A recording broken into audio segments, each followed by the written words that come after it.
उत्तराखंड में मतदान के बहिष्कार पर सीएम धामी ने तलब की रिपोर्ट। प्रमुख सचिव को कार्रवाई के दिए निर्देश। 35 से ज्यादा गांव के लोगों ने किया था वोट का बहिष्कार।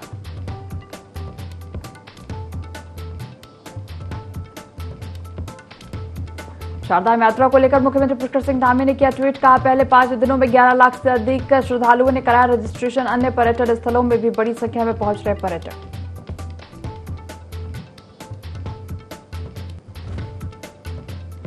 उत्तराखंड में अगले 48 घंटे बारिश को येलो अलर्ट। उत्तरकाशी, चमोली, रुद्रप्रयाग में बारिश की संभावना। मौसम विज्ञान केंद्र ने जारी किया अलर्ट।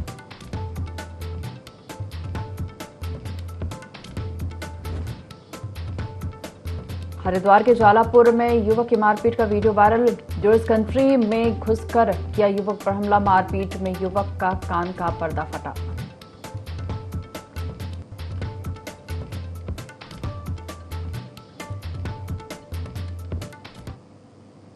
देवभूमि लाइव देख रहे हैं आप और मैं हूं आपके साथ दिव्या। बुलेटिन की शुरुआत करेंगे देहरादून से खबर के साथ। मतदान के बहिष्कार पर सीएम धामी ने रिपोर्ट तलब की है। सीएम धामी ने लोगों की नाराजगी को गंभीरता से लिया। सीएम ने प्रमुख सचिव को कार्रवाई के निर्देश दिए हैं। सीएम ने प्रशासन से चुनाव बहिष्कार करने वाले गांवों का ब्यौरा मांगा है। 35 से ज्यादा गांव के लोगों ने वोट बहिष्कार किया। बहिष्कार करने वालों का मुख्य मुद्दा सड़क रहा है। मतदान के बहिष्कार पर सीएम धामी ने रिपोर्ट तलब की। सीएम धामी ने लोगों की नाराजगी को गंभीरता से लिया। सीएम ने प्रमुख सचिव को कार्रवाई के निर्देश दिए हैं।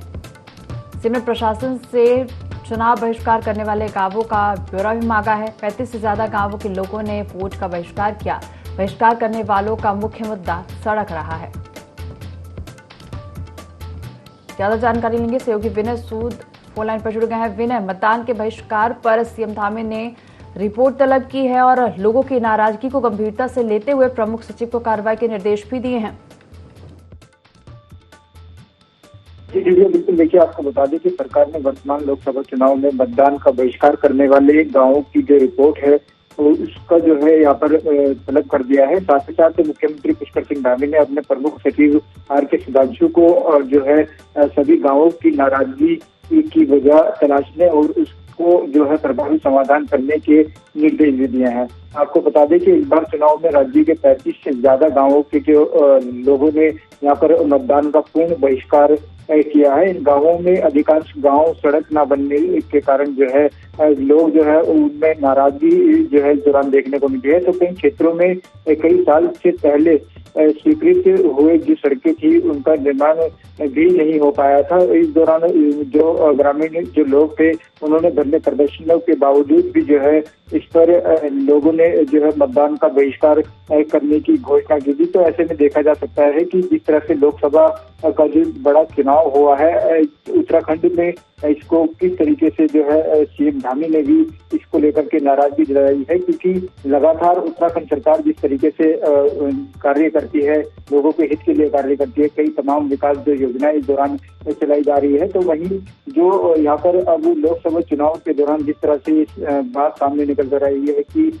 जो बहिष्कार इस दौरान देखने को मिला है लोकसभा चुनाव में, 35 गाँवों के जो ग्रामीण लोग थे उन्होंने सभी ने जो है यहाँ पर बहिष्कार किया है। सड़क न बनने से काफी नाराजगी जो है इस दौरान जताई है। तो वहीं सीएम धामी ने इस पर तत्काल कार्यवाही करने के जो निर्देश हैं वो सचिव को दिए हैं और जो है जल्द ही इसके लिए जो है आगे की किस तरीके से रणनीति तैयार करनी है इसके लिए यहाँ पर बात कही है। जी विनय, आप हमारे साथ बने रहिए, आगे खबरों में और भी जानकारी आपसे लेंगे।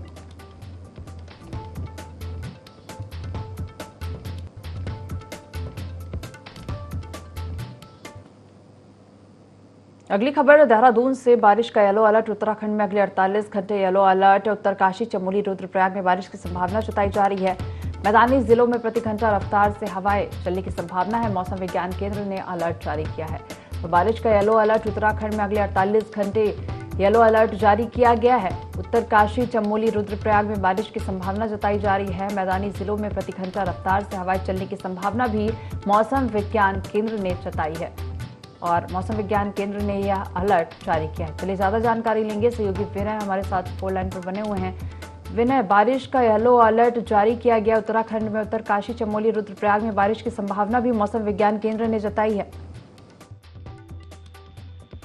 बिल्कुल भैया, देखिए आपको बता दें कि मौसम विभाग ने एक बार फिर से पूरे प्रदेश में जो है बारिश का पूर्वानुमान जो है यहाँ पर जारी किया है। मौसम विभाग के मुताबिक जो है आने वाले 1 से 2 दिनों तक प्रदेश के अधिकांश हिस्सों में बारिश देखने को मिल सकती है। वहीं मैदानी इलाकों में कहीं कहीं छुटपुट बारिश के साथ ही मौसम सामान्य बने रहने की जो यहाँ पर स्थिति है वो हो सकती है। साथ ही साथ आपको बता दें कि मौसम विभाग के निदेशक जो है विक्रम सिंह, उन्होंने साफ इस दौरान कहा है कि 23 और 24 अप्रैल को प्रदेश के पहाड़ी जिलों में यानी उत्तरकाशी, चमोली और पिथौरागढ़, रुद्रप्रयाग, बागेश्वर सहित कई ऐसे पर्वतीय जिले हैं जहां पर जो है हल्की बारिश की संभावना इस दौरान देखने को मिलेगी। हालांकि जो मैदानी इलाके हैं वहां पर भी काफी तेज जो है हवाएं इस दौरान देखने को मिल सकती है। काफी जो है यहाँ पर इसको लेकर के मौसम विभाग ने अलर्ट भी जारी किया है। तो देखा जा सकता है मौसम को किस तरीके से यहाँ पर अब आगे के लिए ठंडक की अगर बात की जाए, क्योंकि जिस तरीके से गर्मी की बात करें तो जो गर्मी का तापमान जिस तरह से उत्तराखंड में देखने को मिल रहा है, लगातार पारा बढ़ता जा रहा है, तो उससे काफी राहत जो है इस दौरान उत्तराखंड वासियों को मिलेगी। क्योंकि जिस तरह से बारिश होगी तो बारिश होने से पहाड़ों में जिस तरह से बारिश होनी है उससे जो मैदानी जो क्षेत्र है वहाँ पर जो है मौसम सामान्य बने रहने की संभावनाएं भी इस दौरान बन सकती हैं। जी विनय, जानकारी साझा करने के लिए धन्यवाद।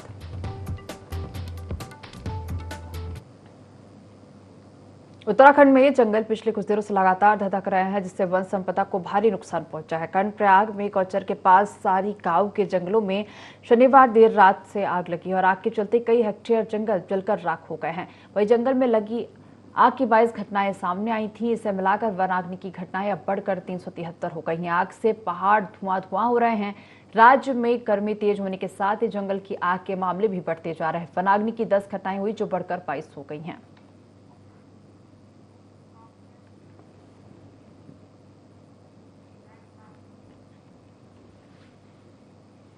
लैंसडाउन विधायक महंत दिलीप रावत ने सोशल मीडिया पोस्ट पर कांग्रेस पार्टी की चुटकी लेते हुए नजर आ रही हैं। दरअसल लैंसडाउन विधायक दिलीप रावत ने सोशल मीडिया में पोस्ट जारी कर मुख्यमंत्री और भाजपा प्रदेश अध्यक्ष महेंद्र भट्ट को टैग करते हुए कहा कि अब नमामि गंगे योजना यहां भी शुरू की जाएगी या नहीं। इस बात पर कांग्रेस के प्रदेश महामंत्री नवीन जोशी ने चुटकी लेते हुए कहा कि हम दिलीप रावत की बात का समर्थन करते हैं। साथ ही उन्होंने कहा कि जिन लोगों पर ईडी, सीबीआई और इनकम टैक्स के आरोप लगे हैं वो भाजपा की वॉशिंग मशीन में शामिल हो रहे हैं। भारतीय जनता पार्टी के जो विधायक हैं दिलीप रावत जी, उन्होंने जो बात कही उसका हम समर्थन करते हैं, क्योंकि भारतीय जनता पार्टी जो वॉशिंग मशीन है, जिन पे दुनिया भर के आरोप लगे हैं, ईडी, सीबीआई और दुनिया भर की इंटेलिजेंस जिन नेताओं के पीछे लगी हुई है, वो आज भारतीय जनता पार्टी में समायोजित हो गए। ये कांग्रेस मुक्त भारत की बात कर रहे थे, अब ये भारतीय जनता पार्टी कांग्रेस युक्त बीजेपी हो गई है। तो उसमें इतने आपराधिक प्रवृत्ति के लोग भारतीय जनता पार्टी के अंदर चले गए हैं, जिससे उनकी गंगा ही पूरी मैली हो गई है। अब इसका जो आपने हसरत देखा, चुनाव वाले दिन इनके बस्ते लगाने वाले नजर नहीं आए। अगर जिस प्रकार से हमको चुनाव वॉर रूम में लोगों की सूचनाएं मिल रही थी कि उनके बस्ते कहीं नजर नहीं आए। खुद इनके नेताओं ने कहा कि जो इनके पन्ना प्रमुख हैं वो फील्ड में नहीं नजर आए, वो सिर्फ सेल्फी लेने तक सीमित हो गए। जिस प्रकार से भारतीय जनता पार्टी के नेताओं के ये बयान आ रहे हैं, उससे स्पष्ट है कि जनता का रुख किस ओर है। वरिष्ठ कांग्रेसी नेता और सितारगंज के रिटायर्ड चेयरमैन हरीश दुबे ने प्रेस वार्ता की। उन्होंने कहा कि वोट प्रतिशत कम होने से सत्ताधारियों को नुकसान उठाना पड़ेगा और इसके अलावा कांग्रेस पार्टी महंगाई, बेरोजगारी, परीक्षा में पेपर लीक जैसे मुद्दों के साथ जनता के बीच गई और इसका सीधा फायदा कांग्रेस पार्टी को होगा। इतना ही नहीं, अतिक्रमण के नाम पर लोगों के घर उजाड़ने का काम किया गया, इससे भी जनता नाराज दिखाई दी और ऐसे ही मतदाता भाजपा को हराने के लिए वोट डालने पहुंचे थे और ऐसे में कांग्रेस को फायदा जरूर होगा और पार्टी सत्ता में फिर से वापसी करेगी।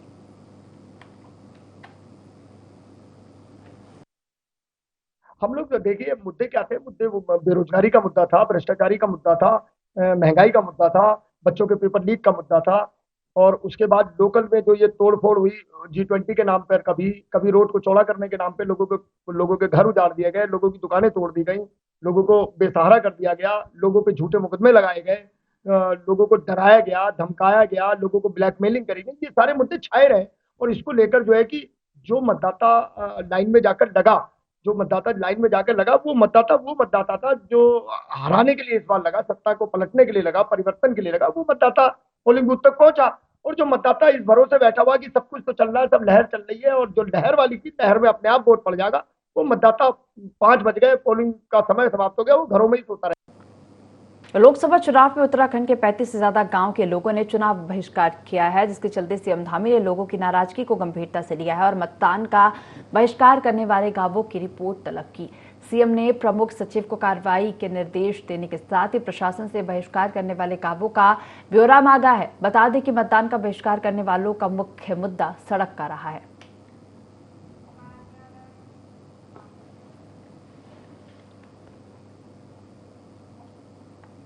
खबर लक्सर से है, जहां लोकसभा चुनाव में मतदान प्रक्रिया संपन्न होने के बाद भाजपा चुनाव कार्यालय पर प्रभारी और कार्यकर्ताओं ने एक दूसरे को मिठाई खिलाकर कार्यालय का समापन कर दिया। साथ ही अपने प्रत्याशी की जीत का दावा भी किया और जीत के बाद चुनाव कार्यालय पर फिर जनता का सम्मान करने की बात कही। हालांकि चुनाव कार्यालय प्रभारी सोमेश्वर गिरी ने पार्टी कार्यकर्ता पर नाराजगी जाहिर की और कहा कि चुनाव के दौरान पार्टी कार्यकर्ता घर से बाहर निकलने में नाकामयाब रहे, जिससे मत प्रतिशत कम देखने को मिला। हालांकि उन्होंने अपने प्रत्याशी त्रिवेंद्र रावत का 1.5 लाख से अधिक मतों से जीतने का दावा भी किया। करीब हम 1.5 लाख मतों से हमारी हरिद्वार सीट पर हमारे त्रिवेंद्र रावत जी विजयी होंगे और आज तो हम लोग अपने गिरी जी का सम्मान करने के लिए यहाँ पे एकत्र हुए हैं। आज हमारे कार्यालय का समापन हो रहा है। हमारे भाई गिरी जी ने पिछले लगातार कई दिनों से कार्यालय का इतना अच्छा चलाया, यहाँ पे सभी तरह के लोग आए, सबकी इन्होंने बातें सुनी, सबको संतुष्ट किया और इतना अच्छा कार्यकाल रहा कि सब लोग यहाँ पे जो भी कार्यालय बहुत खुश हो गया। इन्होंने उसकी हर तरह से सेवा की, हर तरह से संतुष्ट किया और आज हम इसी काम के लिए यहाँ पे इकट्ठे हैं और हमें पूरा विश्वास है कि हम लोग 1.5 लाख मतों से विजयी होंगे। भाई मुझे सबसे बड़ी खुशी है कि हम जो है चुनाव जीते रहे हैं, अच्छी वोट तो जीते रहे हैं। हमारे पे कोई फर्क नहीं पड़ा कौन क्या कहां से लड़ रहा था। कुछ मतदान लक्ष्य में कुछ कम हुआ, लेकिन फिर भी बहुत अच्छी वोट तो जीते रहे हैं। पार्टी ने जो बहुत अच्छा कार्य कर रही है, हमारी कोई दिक्कत नहीं है। मुझे बड़ी खुशी है कि मुझे सब भाइयों का प्यार मिला, इसने मिला। इनकी वजह से मैं जो 1 महीना पूरा अपना कार्यक्रम बढ़िया कर पाया। अब मुझे 20 साल होगी सेवा करते हुए, लगातार करता हूँ। अब मैं कावड़ों सेवा करता हूँ फ्री सेवा में, उसमें मुझे डीजीपी हर साल सम्मानित करते हैं एक ईमानदारी के नाते से। और बाकी जनता के ऊपर बात है भाई, कोई दिक्कत नहीं है। आज भारतीय जनता पार्टी का जो ये कार्यालय था, पहले कुछ दिन पहले इसका उद्घाटन हुआ था, आज इसका समापन हो रहा है। इनके जो प्रभारी थे गिरी जी, ये बहुत ही ईमानदार और बहुत ही कर्मठ और जुझारू पहले से ही कार्य संभालते आए हैं ये लोग और आज भी इन्होंने बड़ी ईमानदारी के साथ में ये कार्य निभाया है और सब लोगों की बात भी सुनी इन लोगों ने, लेकिन अपनी कर्मठता से हटे नहीं है और अपना बहुत अच्छा अपना कार्यभार संभाला इन्होंने। और आज हम कहते हैं कि मोदी जी जीतेंगे जरूर, हम त्रिवेंद्र सिंह रावत जी, और इनकी कृपा से रहेंगे। इन्होंने बहुत अच्छा कार्यभार संभाला। खबरों में आगे बढ़ेंगे। लक्सर समिति पर लंबे इंतजार के बाद आखिरकार यूरिया खाद के मात्र 3500 पैक ही लक्सर गन्ना समिति पर पहुंचे और किसानों को सूचना मिलते ही गन्ना समिति पर सुबह से ही आफत हामी मच गई और किसानों ने आरोप लगाया कि उनकी डिमांड के अनुरूप उनको यूरिया खाद नहीं मिल पा रही है, जिससे किसानों में सरकार और समितियों के प्रति नाराजगी देखने को मिली। आपको बता दें कि लक्सर क्षेत्र में 40,000 से अधिक किसान हैं और इस समय किसानों को गन्ने और धान की बुवाई के लिए यूरिया और डीएपी खाद की आवश्यकता हो, लेकिन उनकी मांग के अनुरूप उनको डीएपी खाद नहीं मिल रहा, जिससे किसानों ने समिति और सरकार के खिलाफ नाराजगी की है।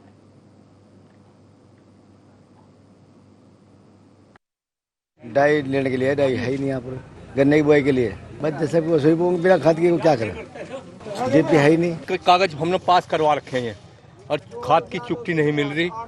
3 साल से हम कागजों को भी ना वैसे ही धरो रखा, हम कोई 3 साल से कोई खाद नहीं दे रहा। हम परेशान हो को जाना किस तरह अपना वो कर रहे हैं। इन कह रहे हैं यहाँ कागज कोई पास नहीं है, अभी कुछ नहीं हो रहा है। हम तो डाई भी चाह रहा था जी, यूरिया भी चाह रहा था। हमको अगर डाई नहीं मिल पा रही, गन्ना में बुआई में दिक्कत आ रही बहुत बड़ी, कैसे गन्ना बोया जाएगा और गन्ना बिना डाई का कैसा होगा, आगे होने का ही नहीं। जरूरत पड़ने पर कोई चीज़ नहीं मिलने तो क्या होगा, फिर कुछ भी नहीं होने का। तो हर किसान मतलब बहुत किसान दुखी चीज से।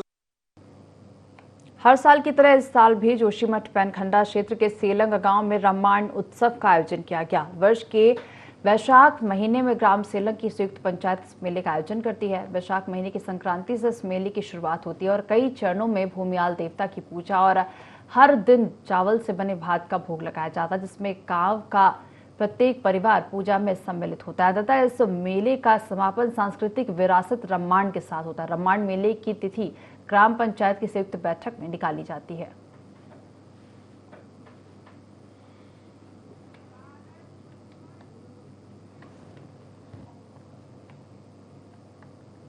तो चमोली में मौसम का मिजाज बदला हुआ है। जिले के ऊंचाई वाले क्षेत्रों में सुबह से बादलों ने डेरा जमाया हुआ। उच्च हिमालयी क्षेत्र लोकपाल घाटी, चिनाब वैली, एरा टॉप, पेंका तोक, बांगरचुला, लॉर्ड कर्जन ट्रैक, बंशी नारायण, मानपाई क्षेत्र, खीरो वैली में सुबह से हल्की बर्फबारी होने की आशंका है। वहीं जोशीमठ क्षेत्र के निचले नगरीय इलाकों में सुबह की शुरुआत झमाझम हल्की बारिश की फुहारों के साथ हुई और साथ ही आसपास की ऊंची पहाड़ियों पर सुबह से हल्का हिमपात हो रहा है।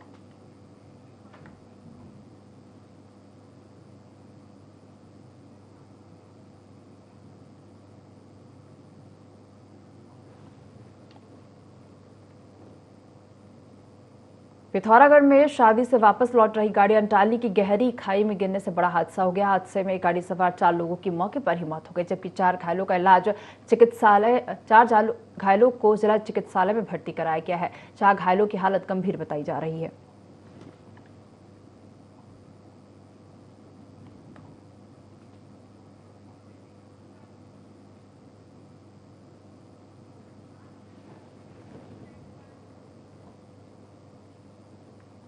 चंपावत में चौड़ा राजपुर के जंगल में अचानक भीषण आग लगी। तभी आसपास के ग्रामीणों ने अपने स्तर पर आग बुझाने की कोशिश की और इस दौरान कई महिलाएं आग की लपटों का शिकार हो गई। गनीमत रही कि बिना किसी जनहानि के आग पर काबू पा लिया गया।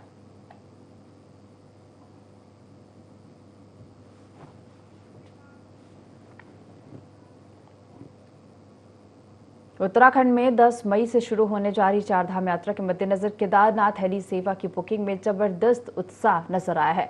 कुछ ही घंटों के अंदर 10 मई से 20 जून तक के सभी टिकट बुक हो गए हैं और अब मानसून सीजन को छोड़कर उत्तराखंड नागरिक उड्डयन विकास प्राधिकरण ने सितंबर-अक्टूबर की हेली सेवाओं की बुकिंग विंडो खोल दी है। बता दें कि सुबह जैसी केदारनाथ हेली सेवाओं की बुकिंग IRCTC की वेबसाइट के माध्यम से शुरू हुई तो जबरदस्त उत्साह नजर आया। करीब 5 बजे तक 10 मई से लेकर 20 जून तक के सभी हेली टिकट बुक हो गए।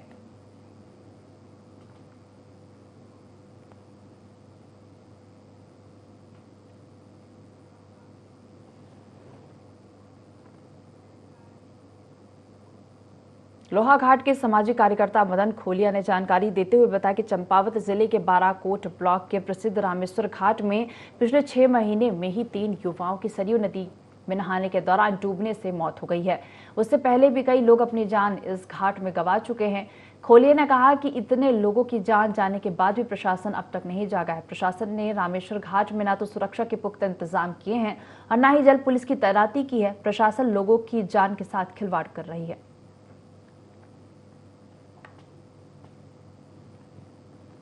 3 युवाओं की मौत हो चुकी है। खनन माफियाओं द्वारा भी वहां पर को खड्डे खोदे जा रहे हैं। मेरे शासन प्रशासन को आपके माध्यम से आवाज है कि कुछ नदी तट पे खनन भी न किया जाए। ऐसे समय भी यही हाल है सर। नदी के किनारे किनारे चैन लगनी चाहिए, जल पुलिस की तैनाती की जाए और बार बार हम शासन प्रशासन से ये चीज करते रहते हैं। चंपावत जिले के बाराकोट ब्लॉक में जंगलों में लगी आग का कहर जारी है। रेगरू क्षेत्र के आगर गांव के जंगलों में भीषण आग लगी और आग इतनी भयंकर थी कि देखते ही देखते आग ने ग्रामीण के भवनों को चपेट में ले लिया। ग्रामीणों ने किसी तरह 5 परिवार को बाहर निकाला, साथ ही गौशाला में बंधे जानवरों की जान बचाई। बता दें कि शोर सुनकर सभी ग्रामीण मौके पर पहुंचे और कड़ी मशक्कत के बाद आग पर काबू पाया। आग बुझाने में कई ग्रामीण भी झुलस गए। वहीं सूचना पर मौके पर लोहाघाट से फायर ब्रिगेड भी पहुंची और आग पर पूरी तरह काबू पा लिया गया। से पता नहीं कुछ नीचे, बहुत नीचे 1-1.5 किलोमीटर आग लगी थी। वहां से हवा इतनी तेज थी कि उस हवा से आग की लपटें इतनी तेज कि पूरे आसमान तक छू रही थी। उसी लपटों के कारण हमारे घर तक पहुंच गया और हमें अपने बच्चों को संभालने, अपने गाय भैंसों को संभालने अस्त व्यस्त होकर वो सब कुछ राख हो गया, कुछ बचा है। लेकिन गांव वालों ने कुछ लोगों ने हेल्प करके हमें सेव किया है। हमारे को दौड़ा के बहुत जंगल में वहां सेव कराया। तो देहरादून में 20 सड़क पर गाड़ी में आग लगने से हड़कंप मच गया। आग लगने से अफरा तफरी मच गई और आग इतनी भयावह थी कि पूरी कार को अपनी छत में ले लिया। हादसा गढ़ी कैंट थाना क्षेत्र के बल्लूपुर चौक के पास हुआ, जिसके बाद आनन फानन में फायर ब्रिगेड और पुलिस विभाग के कर्मचारी पहुंचे और कड़ी मशक्कत के बाद आग पर काबू पाया। फिलहाल किसी प्रकार की जनहानि नहीं हुई है।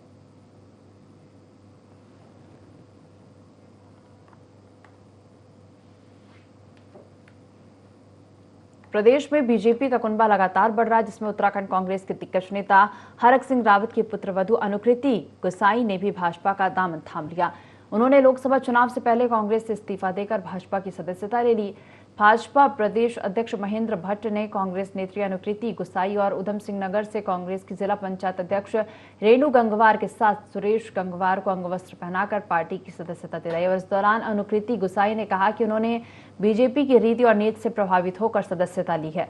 वहीं प्रदेश अध्यक्ष महेंद्र भट्ट ने कहा कि प्रदेश की जनता ने दिल खोलकर मोदी जी के पक्ष में मतदान किया है। जनता मोदी के नेतृत्व में विकसित भारत का निर्माण चाहती है। बता दें कि चुनाव प्रचार के दौरान अनुकृति ने प्रधानमंत्री नरेंद्र मोदी की नीतियों का समर्थन किया था।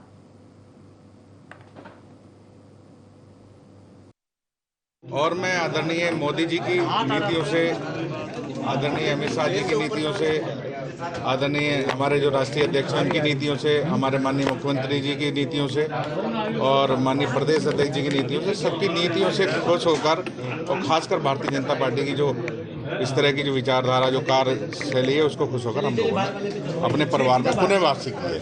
क्योंकि मैंने पहली बार भाजपा ज्वाइन करी, this is my first time कि मैं भारतीय जनता पार्टी की सदस्य हूं और मैं अपने नेतृत्व को, आदरणीय महेंद्र भट्ट जी को बहुत धन्यवाद दे रही हूं कि उन्होंने इस प्रस्ताव को स्वीकार किया, मुझे भारतीय जनता पार्टी परिवार का सदस्य बनाया है। मैं उनकी बहुत आभारी हूं और हमारे प्रदेश के आदरणीय मुख्यमंत्री बड़े भाई पुष्कर सिंह धामी जी की बहुत आभारी हूं कि उन्होंने मुझे अपनी इस पार्टी का सदस्य बनाने का कष्ट किया है, मुझे ये मौका दिया।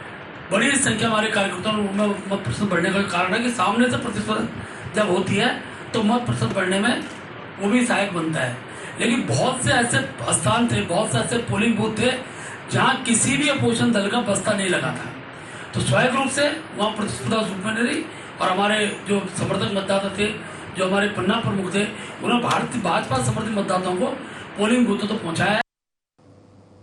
गुरुद्वारा श्री हेमकुंड साहिब मैनेजमेंट ट्रस्ट के तत्वाधान में गुरुद्वारा श्री गोविंद घाट में पहुंची भारतीय सेना की टुकड़ी श्री गुरु ग्रंथ साहिब जी की उपस्थिति में पवित्र अरदास के बाद गुरुद्वारा हेमकुंड साहिब ट्रस्ट के सेवादारों के साथ गोविंद धाम घांगरिया के लिए रवाना हो गई। सेना की यह टुकड़ी हेमकुंड साहिब आस्था पथ पर बर्फ कटान का कार्य कर रास्ता बनाएगी। यात्रा श्री हेमकुंड साहिब 2024 इस साल 25 मई से शुरू हो रही है और यात्रा की तैयारियों में मुख्य कार्य यात्रा पथ से बर्फ को हटाने का होता है। यह सेवा शुरू से ही पारंपरिक रूप से भारतीय सेना निभाती है।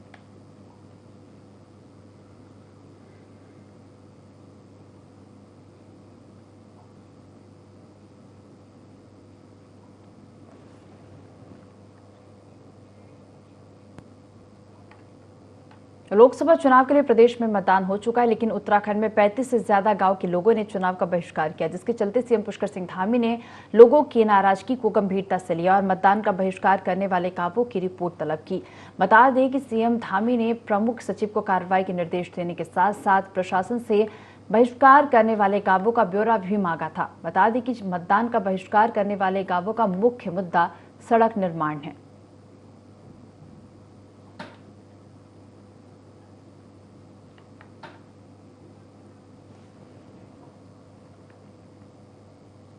जसपुर कोतवाली क्षेत्र अंतर्गत खेड़ा रोड पर लपकना नाले में युवक का शव मिला। पुलिस ने शव को कब्जे में लेकर पंचनामा भर पोस्टमार्टम के लिए भिजवा दिया है और जांच शुरू कर दी है। बता दें कि मृतक कामरान जसपुर का निवासी था, जिसकी उम्र 40 वर्ष थी और नशे का आदी था, जो कई सालों से बीमार भी था। परिजन कुछ दिनों पहले ही कामरान को नशा मुक्ति केंद्र मुरादाबाद से लेकर आए थे।